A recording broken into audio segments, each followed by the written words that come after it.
अस्सलाम वालेकुम। आज हम ऑडियो नंबर 4 रिकॉर्ड करेंगे। हासिल घाट, बानो कुर्सिया का लिखा हुआ। लेकिन शहरी ज़िंदगी बिल्कुल मुख्तलिफ है।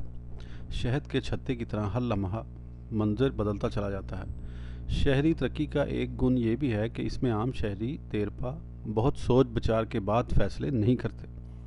आमतौर पर अमरीकी लोग तरक्की का सिंबल हैं, वक्ती इम्पल्स पर फैसला करते हैं। जज्बात के चढ़ाव के बाद उसके उतार के मुतल्लिक इनको कोई फिक्र नहीं होता। थोड़ी देर के लिए बहुत इन्वॉल्व हो सकते हैं। जी चाहा चंदा दे दिया, मन में हुआ ही छुट्टी तो माँ से मिलने चले गए, बाप के लिए तोहफा ख़रीद लिया।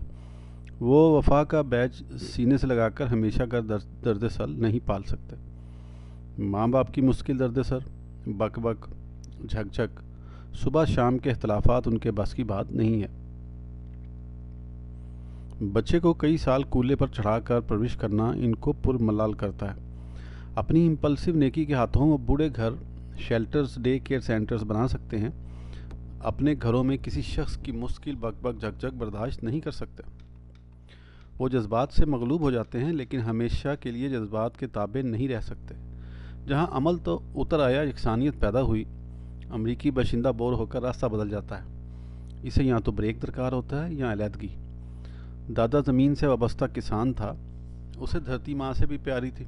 वो गांव छोड़कर आ तो गया, लेकिन उसे अपनी ज़मीन के बगैर ज़्यादा अरसे तक जी न सका। अंदर ही अंदर उसे गांव के घर, वट बने, कुएं, शहतूत और लोकाट की झुंगी, पक्की सड़क पक्की सड़क तक जाने वाला कच्चा रास्ता, खुले मैदान, हरे भरे खेत, गुल्ली डंडा खेलते बच्चे, यक्के पर आती जाती सवारियाँ, लस्सी के डोल, मक्खन भरे सिल्वर के कटोरे याद आते रहे। दादा गली में चारपाई डालकर न जाने किस किस बात को किन जावियों से याद करता रहता। इस गली में ज़्यादातर सफ़ेद रो, कश्मीरी और मुग़ल पठान घराने आबाद थे। गली में आते जाते लोग दादा की उम्र का लिहाज तो करते और सलाम दुआ का सिलसिला भी जारी रहता, लेकिन उनका भी जी चाहता कि दादा अंदर जाकर नहा लें। खास कर गर्मियों में, जब दादा पगड़ी से लेकर नरी की जूती तक पसीने में नहाया नजर आता, लोगों की ये ख्वाहिश शदीद तर हो जाती। इस गली के सफ़ेद बासी दादा के रंग के साथ समझौता ना कर सके। दादा समझ ना सकता कि वह हिंदुओं को तो पीछे छोड़ आया था, ये तअस्सुबात की गठरी कौन साथ उठा कर ले आया। चारों रंग तो मुसलमानों में भी मौजूद थे, तो फिर धरती को छोड़ने का फ़ायदा क्या हुआ। अपने दिल का मैल ही कटा तो फ़ायदा, अपने दिल का मैल ही ना कटा तो फ़ायदा। महाराज अधीरज शहनशाह मोहम्मद जलालुद्दीन अकबर ने भी दीन इलाही बनाकर एक कोशिश की थी कि तअस्सुब छोड़कर दूसरों को जीने का बराबर हक दिया जाए। ऐसी ही कोशिश अमेरिका भी करता चला जा रहा है।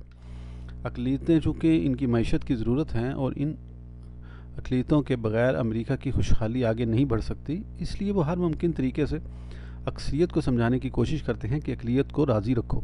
इस कम उजरती मेहनती तबके के बग़ैर हम सारी दुनिया पर राज नहीं कर सकते। दीन इलाही की तरह वो ह्यूमन राइट्स का चार्टर पेश करते हैं, लेकिन अमेरिकन इस आई वॉश से अपने मुल्क के रेसिस्ट को मुतमिन नहीं कर सकते। वो समझ नहीं पाते कि तअस्सुब कल्ब की बीमारी है, और जब तक इंसान खुद अपने मसलक का शदाई ना हो और दूसरों को भी अपनी तरह मुख्तलिफ रास्ते का पक्का राहबर न समझे, बात नहीं बनती। फ़क्त लिबरल होने से काम नहीं बन सकता। हर लिबरल आदमी पहले अपना रास्ता छोड़ता है और फिर किसी और के रास्ते को दुरुस्त समझता है। इसके पास ना अपनी इक़्तिदार बाकी रहती है, ना किसी और की इक़्तिदार की वो इज़्ज़त कर सकता है। ज़रूरत इस बात की नहीं कि इंसान बेरंग हो, बल्कि समझना ये पड़ेगा कि हर रंग की अपनी शान है। अपना मसलक छोड़ो नहीं और किसी का मसलक छेड़ो नहीं, ठीक मकूला है। यहाँ तक शायद इसी वक्त पहुँचा जा सकता है जब लोग आखिरी खुतबा समझ पाएंगे। किसी को हीले बहाने बुरी नीयत से बराबर नहीं करना, उसके और अपने बाहमी फ़र्क के आगे सिर्फ इसलिए सर झुकाना है कि यह नबी सल्लल्लाहु अलैहि वसल्लम का फरमान है। हमारी गोरी दादी ने काले दादा को कभी बराबर ना समझा। दादी गोरी चिट्टी अंग्रेज़ों सी थी और मेरा दादा काला शाह काला था। जब पाकिस्तान पहुँचे तो हमारी उम्रें तज्ज़िये की ना थी। अहम वाक़यात पर हम हंस दिया करते थे या उनका मजाक बनाकर एक दूसरे को छेड़ा करते थे।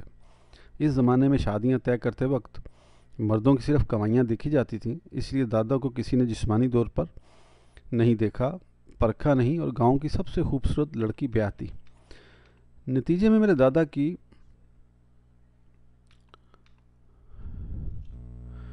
औलाद हुई बर्ड थी, चाचा समझ गोरे थे।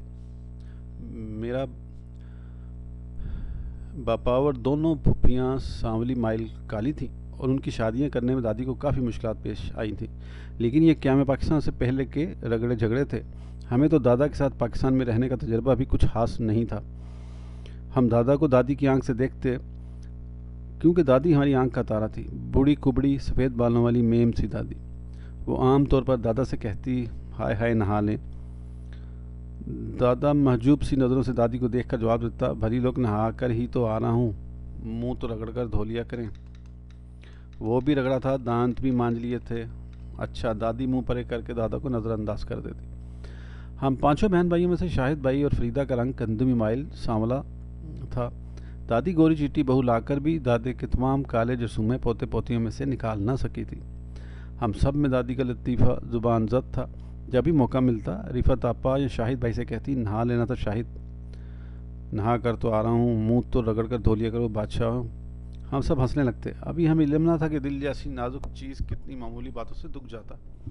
हम बहन भाइयों को एक दूसरे की मोहब्बत पर इतना एतमाद था कि हमें कभी ख्याल ही ना आया कि शाहिद भाई वाकई सामले हैं।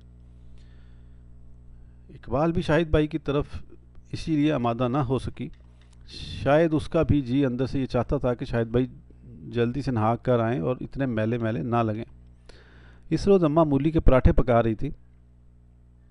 हम चारों बावर्ची खाने में निचली तपाई के गिर्द मुड़े लगाए बैठे हुए हर पराठे के पक जाने का इंतज़ार कर रहे थे। जब भी पराठा तवे से उतरता एक कोहराम मच जाता। गिरा पराठे के टोटे टोटे हो जाते। अम्मा खुशी और गुस्से के मिले जुले जज्बात के साथ कहती, सब्र करो, हाथ जल जाएगा। अच्छा, छुरी से काट काट कर बांट लो। लेकिन हम लोग सब्र कर सकते, ना बांट कर अपने हिस्से का पराठा खा सकते थे। गदर जारी था। जब इकबाल आ गई, वो हमेशा की तरह जुमाइनी मुस्कुराहट को चेहरे पर सजाए हुए थी। गोया हम पर हंस रही हो, शायद दिल ही दिल में गिरवेदगी के साथ हमारी कदर शनास हो। उसे देखते ही मैं शाह बर्दीदा दरख्स्त की मानिंद हर आरजू से खाली हो गया। सिर्फ वही आईना दिल में मुनक्कस रह गई। आइए आइए, मूलियों के पराठे चल रहे हैं दही के साथ। डुगडुगी नुमा मुड़े से मैं उठ खड़ा हुआ। इकबाल की मुस्कुराहट ना फैली ना सिमटी। मैं तो खाना खा कर रही हूँ। आपिया जी, फिर क्या है, इधर मेरे साथ आ जाओ। वो मेरी जगह आपिया के साथ बैठ गई, लेकिन जगह तंग थी। जब वो मेरे पास से गुजरी तो कुछ डगमगा सी गई। मैंने उसे सहारा देकर संभाला। ये सहारा देने का अमल चंद लम्हों का था, लेकिन इवनिंग इन पेरिस में महका हुआ। ये हवा का बला सारी उम्र मेरे साथ रहा। नज़र नहीं आता, जगह तंग है। अभी चूल्हे में गिरने लगी थी। आपिया ने डांटा, अच्छा होता ना। क्या अच्छा होता? चूल्हे में गिर कर जला। इकबाल ने मेरी तरफ देखा, फिर नज़रें इस पराठे पर जमाई जो मैं छोड़कर उठा था। इसने आपिया की बात का जवाब न दिया और आराम से मेरे वाले मुड़े पर बैठ गई। मैंने साफ़ प्लेट उसे देते हुए कहा, ये साफ़ प्लेट ले लीजिए। ये भी ठीक है। इस बेबड़ी रम्स से पराठा तोड़ा और मज़े ले लेकर बोली, वाह जी वाह, बड़ा मज़ा आया। ऐसे पराठे खानसा में थोड़ी पका सकते हैं। तुम्हें अच्छे लगते हैं मूली के पराठे? कोई ख़ास नहीं, लेकिन ये अच्छे हैं। इसने टूटे पूठे में से नवाला तोड़कर कहा। मैं आहिस्ता आहिस्ता हाथ धोता रहा। आपिया और इकबाल मेरी पुश्त पर तकरीबन 3 फुट के फासले पर थी। इनकी खीखी खा खा वाली बदतमीज़ हंसी मीरियांदर मलहम की तरह उतर रही थी। मेरा जी चाहता था कि मैं बावर्ची खाना छोड़कर जाऊं। मैं पिछल पाछल कर इकबाल के मुड़े से टकरा कर गिरने का इरादा रखता था जब दादा अब्बा आ गए। ओए होए बोटी, परोठों की खुशबू तो गली तक जा रही है। वाह वाह। अम्मी ने घी पेड़ा पराठा छोड़कर सर की बुक्कल दुरुस्त की। आए बिस्मिल्लाह, पर आप नहाए बगैर खाना नहीं खाएंगे। ले, फिर मैं नहा कर आया। इस बछेरा पलटन को भगा देना मेरे आने तक। जफ़र और फरीदा ने एक दूसरे की तरफ देखा। दोनों को खाने से फुर्सत ना थी, वरना कोई जुमला कस देते। इस वाक्य से तकरीबन हफ्ता भर बाद दादा एक रात सोए और सुबह ना उठे। उन्हें शायद किसी की मोहब्बत पर इस कदर एतमाद ही ना था कि वह मरने से पहले बीमार होते, किसी से सेवा खिदमत कराते, उम्र भर के हिसाब चुकाते, वादे वईद करते, वसीयत नसीहत चलती। बस गली में उनकी चारपाई बिछी थी। रात के पिछले पहर ज़रा सी हुनकी हो जाती थी। उन्होंने मरने से पहले अपना मुंह सर सफ़ेद खेस में छुपा लिया और ख़ुद ही अपना कफन ओढ़कर सो गए। शायद वो नहाने चले गए थे और फिर वापस आना भूल गए थे।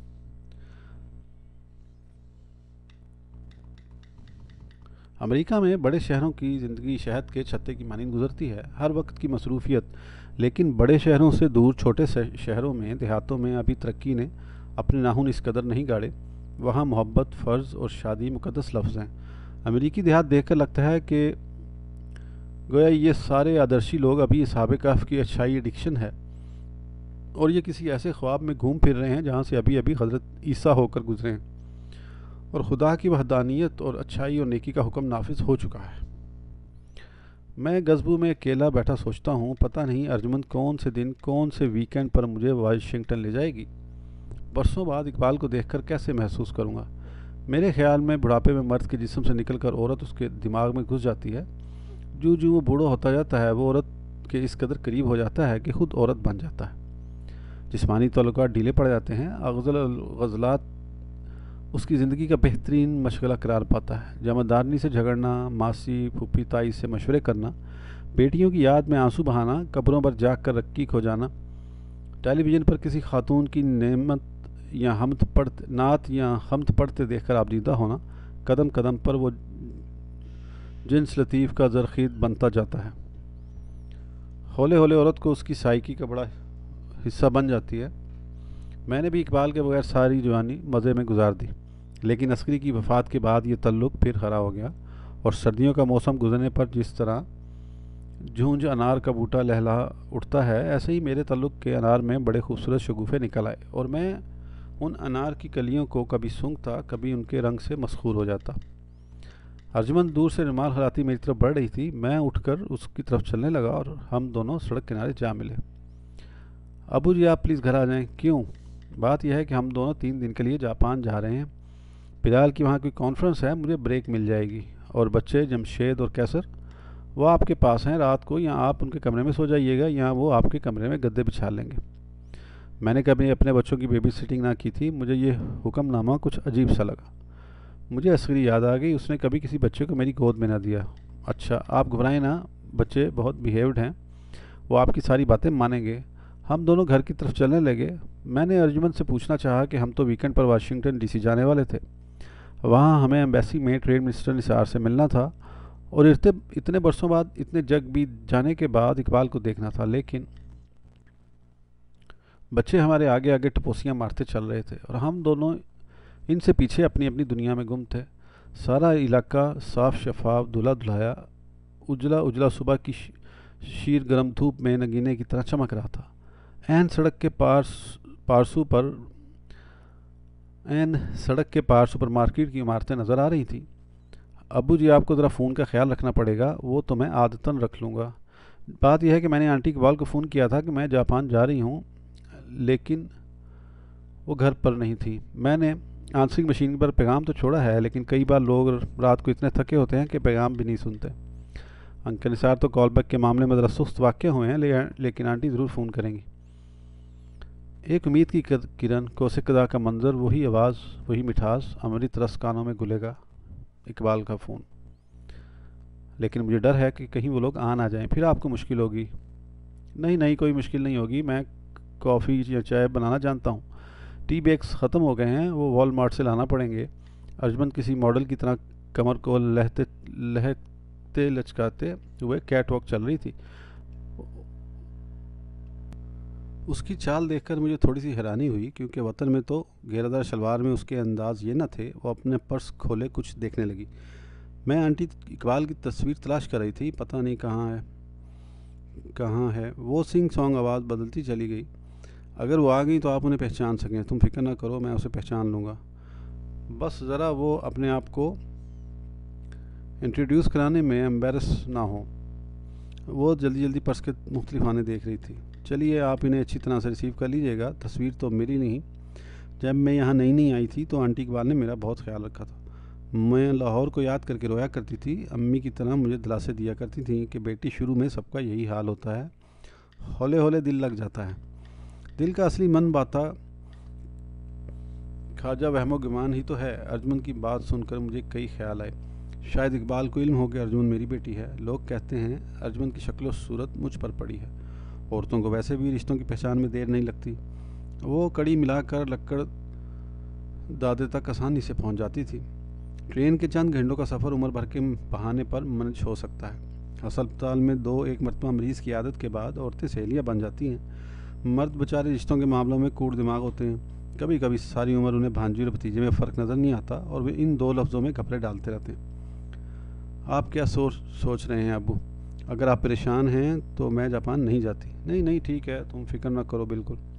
वैसे मैं उन्हें फिर फ़ोन करूँगा। वापसी पर ख़ुद वाशिंगटन जाकर उन्हें मिलेंगे। आपको आंटी बहुत अच्छी लगेंगी। वो आपके ज़माने की है ना, सारे दिन वैल्यूज़ पर बोलती रहती हैं। हाउ क्यूट इन अंकल नज़ार। अलबत्ता बहुत शर्व्ड हैं। वो कहते हैं हर अहद अपनी वैल्यू फ़िक्स करता है। आंटी का मुंह लाल चुकंदर हो जाता है। वो हर बार टेम्पर लूज़ करके कहती हैं, नहीं निसार, जो इक़दार नबी बता गए वो कभी बदलते हैं, वो फॉर ऑल टाइम्स होते हैं। हाँ बेटा, कुछ ऐसे ही है। हमारी जनरेशन थोड़ी सी हट धर्म कुछ कुछ पागल है। लेकिन अगर इंसान ऐसी जकड़बंद वैल्यू सिस्टम में बंध जाए तो फिर तो पुरथई कैसे कर सकता है वो? कुछ रस्म रिवाज, कुछ इक़दार ज़रूरी हर अहद में बदलती हैं, है ना? रस्म रिवाज तक तो ठीक है अर्जुमंद, लेकिन असल वैल्यूज़ कभी नहीं बदलती। मैं इखलाक इक़दार की बात नहीं कर रहा, मैं उन बुनियादी हक़ाइक़ का जिक्र कर रहा हूँ जो तमाम मज़ाहिब में एक सी हैं और नबी उनकी शहादत देते हैं। मसलन झूठ, माँ बाप की इज़्ज़त, मसलन सारे मामलात में खरापन। उसने कुछ ऐसे सर हिलाया जैसे मैं कोई फरसुदा बात कर रहा हूँ। मेरी बात इतनी पिटी हुई क्लीशे ज़्यादा थी कि उसने मुझसे आगे चलना शुरू कर दिया और गुफ्तगू मनक़ता कर दी। मैंने दिल में सोचा, अगर इंसान इक़्तिदार से नत्थी हो जाए तो तरक्की का बुत घर से बाहर फेंकना पड़ता है। मैंने अर्जुमंद को बताना चाहा बाहर कुछ अपने मुतल्लिक इकबाल के बारे में इस मबहम तल्लुक़ की बातें जिसका सबूत न था। फिर सोचा कि फ़कीर लोग कहा करते हैं जिस दर्जे की तौफ़ीक ना हो उसका ऐलान नहीं करना चाहिए। मैं किसी किस्म की मोहब्बत का ऐलान क्यों कर सकता था? इसी अधेड़बन में घर पहुंचा और सोचता चला गया कि इकबाल से मेरा क्या संबंध? भला इस तल्लुक़ को इंसान किस नाम से पुकार सकता है? अंजुमन और बिलाल के जापान रुखसत हो जाने के बाद मैं बच्चों के कमरे में शिफ्ट हो गया। फरमा मिर्दार बच्चे सारा दिन की भागदौड़ से थके हुए थे, थक कर जल्द सो गए।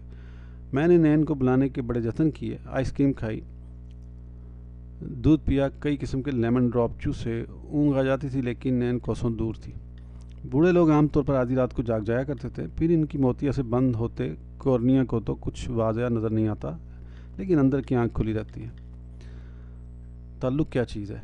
ये भी हस्सियात से ताल्लुक़ रखने वाली गैर मरई खूबियों में से एक कैफियत है जिसे महसूस तो किया जा सकता है, लेकिन समझाने पर आए तो समझा नहीं सकते। माँ की मोहब्बत या ताल्लुक़ को ममता कहकर वाज़ह नहीं कर सकते। डिक्शनरी में या लिटरेचर से उसकी वजाहतें मिलती हैं, ममता नहीं मिलती। जिहाद पर जान से गुजर जाने वाले बहादुर का हिस्सा न बन जाएं। ताल्लुक़ ज़िंदगी से नबरदुज़मा होने के लिए सब्र की मानींद एक ढाल है। जब कभी जहाँ भी किसी सच्चा ताल्लुक़ पैदा हो जाता है वहाँ कनात, राहत और वुसअत खुद बहुत पैदा हो जाती है।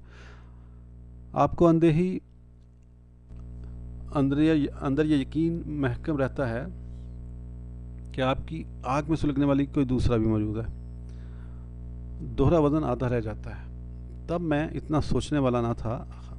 हॉल रोड की छोटी सी दुकान पर शाहिद भाई के साथ काम करना, प्राइवेट बीए की तैयारी में मसरूफ़ रहना और अपिया की उम्र में छोटी सहेली इकबाल का बिला वजह इंतज़ार करते चले जाना मेरा मशागिल थे। इकबाल की सोच हमेशा मेरे साथ टॉर्च की रोशनी बुझ जाती, लेकिन अंधी याद की बैटरी भी साथ रहती। उसकी दीद ही से मेरी बैटरी चार्ज हो जाती थी। मैं खुद इस तल्लुक़ को कभी ना समझ पाया। एक रोज़ मैं आपिया के कमरे में गया तो सामने पलंग पर इकबाल बैठी कोटिक्स लगा रही थी। तब मॉडर्न लड़की अभी यहीं तक पहुंची थी कि वो चोरी छुपे की बजाय एलानिया क्यूटिक्स लगाने लगी थी। आपिया कहाँ हैं? अम्मी जी ने बुलाया किचन में। मैं पलंग के किनारे वसवसों का शिकार किसी नो बेहता की तरह कुब्बा सोकर बैठ गया। कभी आपने ऐसा तल्लुक़ महसूस किया है कि किसी शख्स की गैर मौजूदगी में ज़िंदगी खाली खुली माचिस की डिबिया बन जाए? मैंने पूरी तवज्जो के साथ ठाके अंदाज में सवाल किया। इस कश्मीरन ने नज़रें उठाए बगैर जवाब दिया, क्या आप ऐसे तल्लुक़ से आगाह हैं? मैं हैरान रह गया। एफ़ए की तालिबा से ऐसा सवाल हैरान कुन था। शायद उसने अपनी साइकोलॉजी की किताब से कुछ इस नौइयत का पढ़ा हो। मैं तो खैर शायरी करने के बावजूद ताल्लुक़ की बोली कम कम समझता था और शायरी मेरी सोच का कुछ न बिगाड़ सकी थी। बस बेवज़न हादसाती शेरों से कॉपियाँ भरी रहती थी। मैं आपको एक वाक़या सुनाऊँ अगर आपके पास वक्त हो तो। मेरे लिए ये एक बहुत बड़ा एजाज़ था, नोबेल प्राइज़ से भी बड़ा।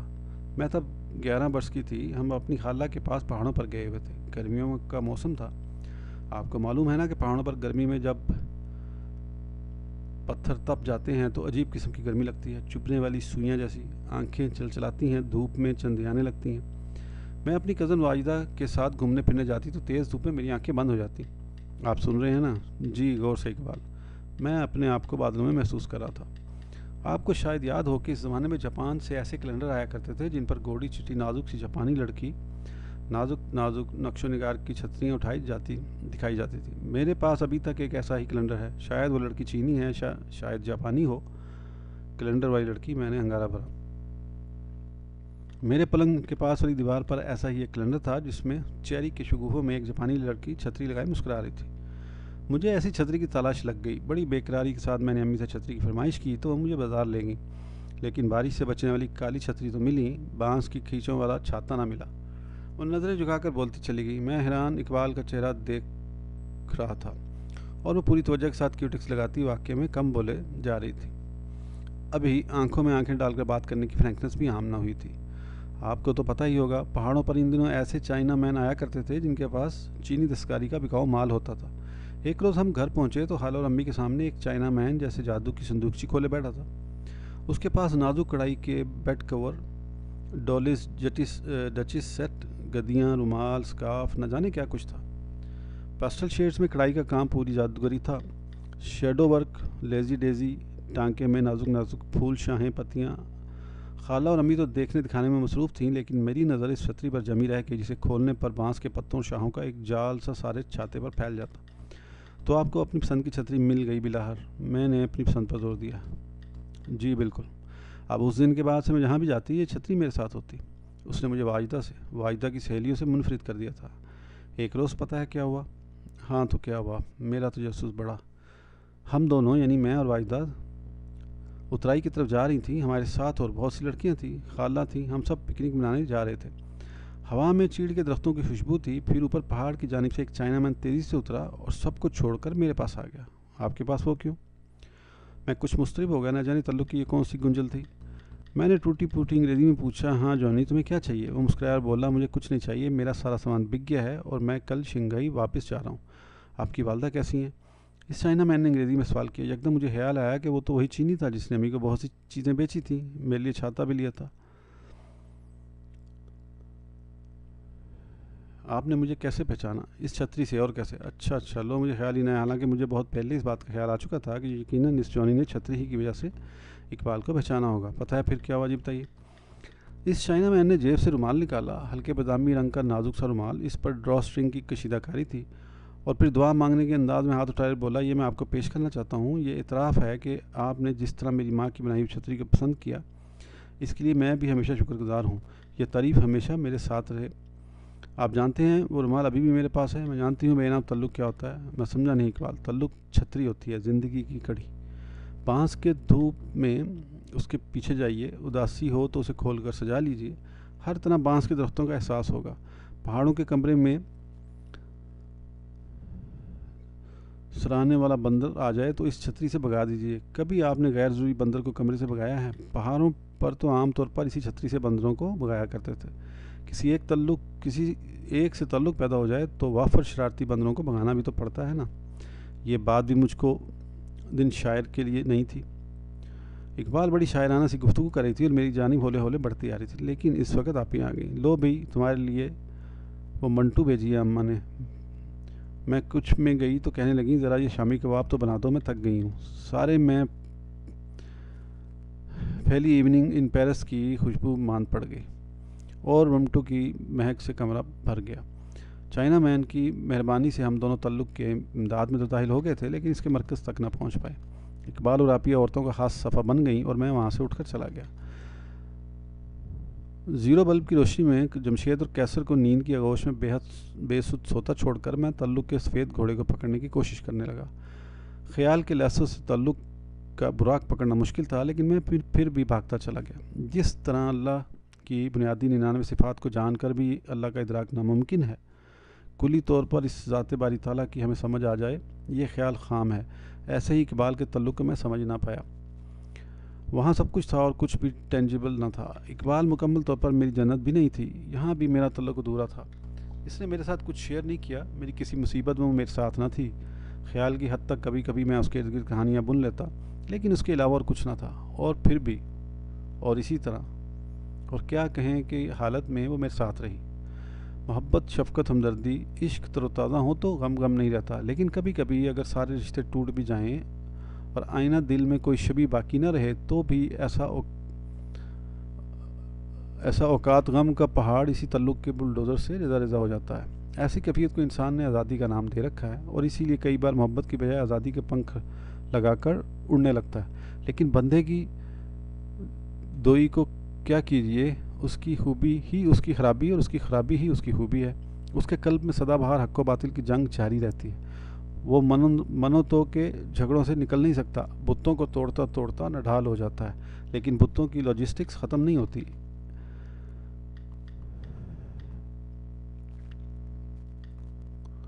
ऐसे ही आज़ादी और मोहब्बत के दरमियान पिंडोलम की तरह फिरना भी उसकी अपनी दोई का ही फ़रेब है।